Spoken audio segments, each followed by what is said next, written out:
Hello. Here is my Butcher Circus initial thoughts. I am so excited for this DLC. Now I have played about 15 games, went on a 9-game winning streak, lost, because this party right here wrecked my ass. Tried it a little bit, went okay. This guy went down to 0 HP and then outstressed me, and I won another one. So I have a little bit of experience, and as you can see, I've really only played I've played like two parties. I've played the Mark and Bark party from the whatever the base game, and I tried this is a stress party. So this is initial thoughts, like a day one, what you need to know going in. So what you need to know going in is you got a bunch of trinkets right here. They're a lot different than what you'll think. They're most of them are actually like base game trinkets, not or base character trinkets, not like individual ones. You know, like they can go with everyone. And there's a lot more you can unlock. Now, also notably, let's just click on like the leper. These look like really weird resistances. They're different. Death blow is notably 75 for everyone base, but you don't get your resolve level. So, you know, most of the time everyone's got at least 60% on every single one of their resistances because of their resolve level at max level, but you don't get that here. So everyone's got, you know, like 5% debuff, 60% move, it's quite good. Everyone's got 100%, I think, on their move stuff. So it's kind of just like 100 minus your resistance, and that's really your chance. Now you can only have one of each of these, so you can't take quad leper. They nerfed that; it's going to be too good. Also, I think first tip before we get this out of the way is you need to have patience. Because at least on day one, I've had a lot of desync errors and a lot of errors where nobody can act. So I sit there for 10 minutes and eventually he quits first and I win. Got at least 4 wins because of desyncs or quits like that. So I'm kind of a beast. I know, you can thank me later. You got rank progression right here. You go Novice 3, Apprentice, Veteran. It's kind of like a Rainbow Six Siege if you've ever played that. I mean, like CSGO as well. You got a little banner you can fuck with. Kind of just based on stuff you've done in the hamlet, like, you know, feed the wolf or own DLC. This is for friends. If you have friends, you can do that. This is your rank history right here, and this is your challenge history. I can't tell. I don't know if challenges are like custom games. I know they're 1v1s, but I don't know if they count toward like rank progression because you could totally just cheese that. And prize box here is like your battle pass, except it's all free, so you can look at what you're gonna get. You know, at prestige level 56, I'm gonna get this Vestal thing, which actually looks pretty good. And it goes all the way up to 75. We get more auras. Woo! All right, so things we should look at. You get everything unlocked. Okay, I can't just exit and escape. Now you can kind of go through. Everyone has like their 4 skills or whatever. Blights and bleeds do not proc Death's Door.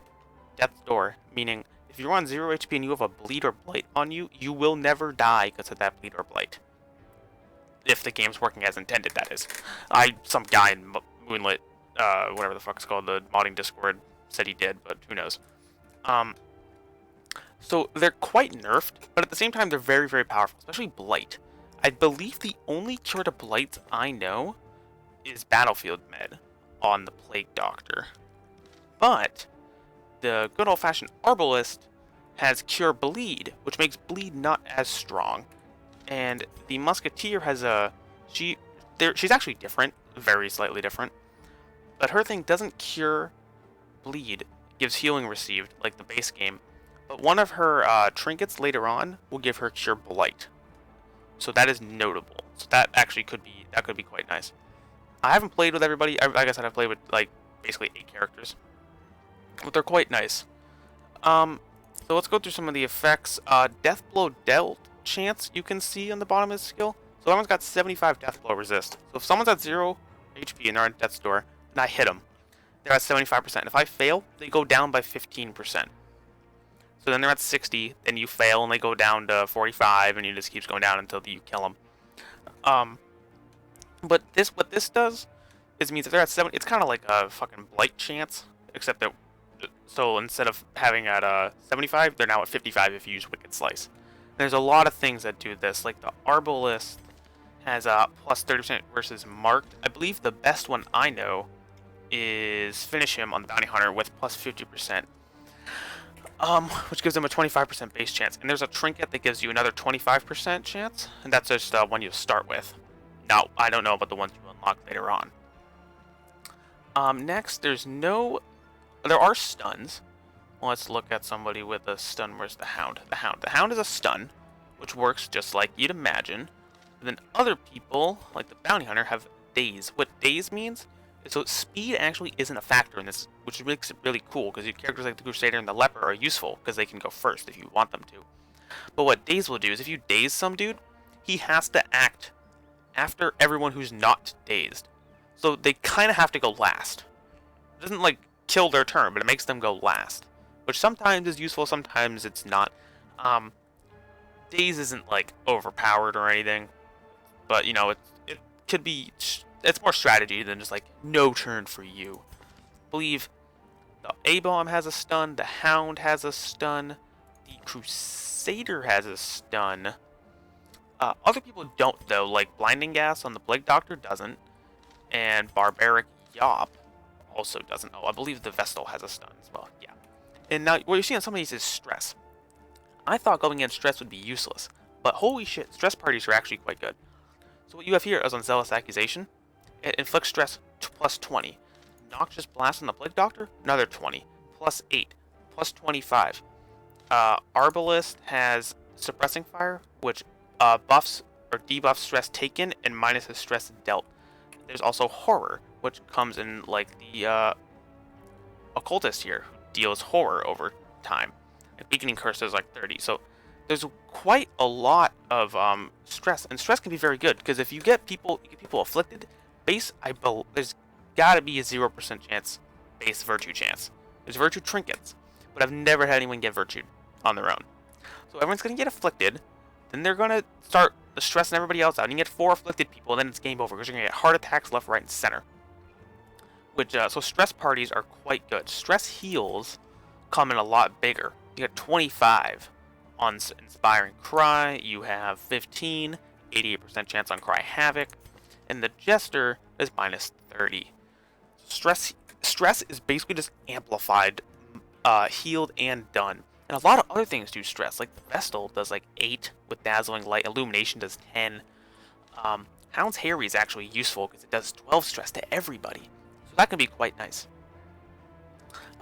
Moves are very, very good, because you know, in the base game you kind of get moved by one guy, but the AI is like so shit, doesn't matter. But here, like I saw a guy in one of my first games, he pulled me forward and he point blank shotted me with a fucking highwayman. I got wrecked. I was like, oh, that's the move. Who cares about move? But yeah, move's pretty bad. Point blank shot still does like that 50% damage because they've kept a lot of the same damaged things. So that's just fucking nasty. Now, I'm going to do a separate trinket guide video, but I think if you just want little quick things that boost your dot resistance are probably very, very good.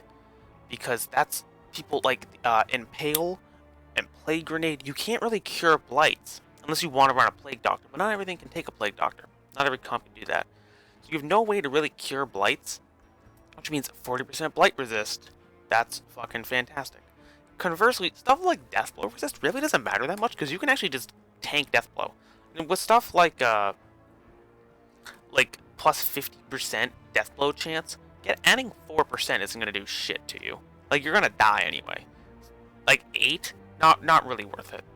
Like you get Deathblow ticked quite a lot, and I don't think it's really worth it to buff your Deathblow resist. Like maybe dodge a Death Store so you don't get hit, but even still, it doesn't really matter to me. Luckily though, taking a dot on Death Door doesn't lower your Deathblow resist like being hit would, so you don't have to really worry about that. So getting people off Death's Door is your best, it's almost entirely going to be your best move. And the way moves work is, so you coin flip, you go first. If you don't go first, you get 15 dodge on everybody for the first round. An additional 15. Which is quite nice and can be helpful. I personally prefer going first. I've seen a lot of people saying like, it's better if you go first, you lose, but I'm not seeing that too much. I don't know. Maybe it's just me. Um, it does, going first also does help you with stuff like Bulwark of Light, which gives a party-wide buff, or Bolster on the Man-at-Arms, party-wide buffs. That's quite nice. If you don't have the DLC, you can't play Flange or Shieldbreaker, but you can play against them. So you still have to know how to counter them. So just be aware. Now, just before this is kind of like the end of my overview right now. But I want to give you 2 parties that I tried. This is the one I tried a little bit. It did quite well, but I'm not sure I like it that much. So we had Crusader in the front with I believe he had this Writ of Execution, damage, accuracy, death blow, dealt chance, and stress. And then he probably had like I don't know, some sort of resistance, because he has great resistances. So what you do is you use Zealous, which inflicts mad stress on the first 2 people. This for buffing Prot. He has a heal, can't heal himself. I learned that the hard way. And I have Holy Lance for if I get screwed out. If I was gonna drop this, I would honestly probably take Inspiring Cry, because if I'm playing a stress party, I'm going long term, which means I need a way to stop myself from getting screwed over by stress. So I'll probably do that. Then I had a Man-at-Arms. He had Crush. I didn't want to take his stun, because his stun's actually a daze, which isn't as useful. I took Bellow, because Bellow does whole stress across the whole thing, and minuses damage by a ton. But dots are still good. Dots are very prevalent, so this isn't as useful as you'd think. Take the Guard for the Vestal, and then I did Bolster. I don't think this could be useful. Retribution, Command. Thing is, what I was really doing, I bolstered, and I guarded, and I'm just bellowing every turn until I need to guard again. So I don't have time. I never used Crush, or so it doesn't really matter what else he takes. And you have the Hound, and I had Hound's Harry, and I think I dropped this for a stress heal. So Hound's Rush is just good if you need to hit one guy. This is again party-wide stress infliction, stress heal, because I wasn't completely dumb and didn't want to not have no stress heal, and then the heal, which is also a regen. So this is like if you can see from these 3, I'm going all out party-wide stress, trying to get all these afflictions. It worked for the most part until I got some bad RNG. And on my Vestal, I went with Judgment, the Stun, Divine Grace, which is massively buffed, does a lot of healing, and then I did the party heal. I would probably honestly drop Judgment and take Mace Bash, or Hand of Light. I don't really know. One of these 2, because what's going to end up happening is she's going to get pulled, someone's going to die, and she's going to end up getting in the front too, and she can't do anything. So you need to be able to have a skill to work around that. And that's what, again, if you have back row people, like if you have a Musketeer, you can't have all your stuff be row 3-4, because you're going to get pulled, because people aren't dumb. Earlier, 50% movers, just thank God. Earlier she had like 5%. I think that was really bad. But if you have like Buckshot that moves you back, now you don't have to waste an action doing that. Which is, you have to be able to anticipate, because someone's going to die. You have to be able to anticipate that. So this was a decent party. The party I've had the most amount of success with, though, is Mark and Bark, as I said. Because the way I've played Mark and Bark, I'll give you the trinkets later, is I did this. I did take the Mark for a bit, but Come Hither I think is better. I dropped this. Maybe you should take Hound's Harry, but the Guard's okay. It's good for, like, safe bets. So what you do is on your first turn, you stun somebody with the Houndmaster. I gave him a plus stun trinket. You stun somebody. You don't have to do this, but it's very nice if you can. You just plus stun. Then you Occultist. Smash somebody with the Mark.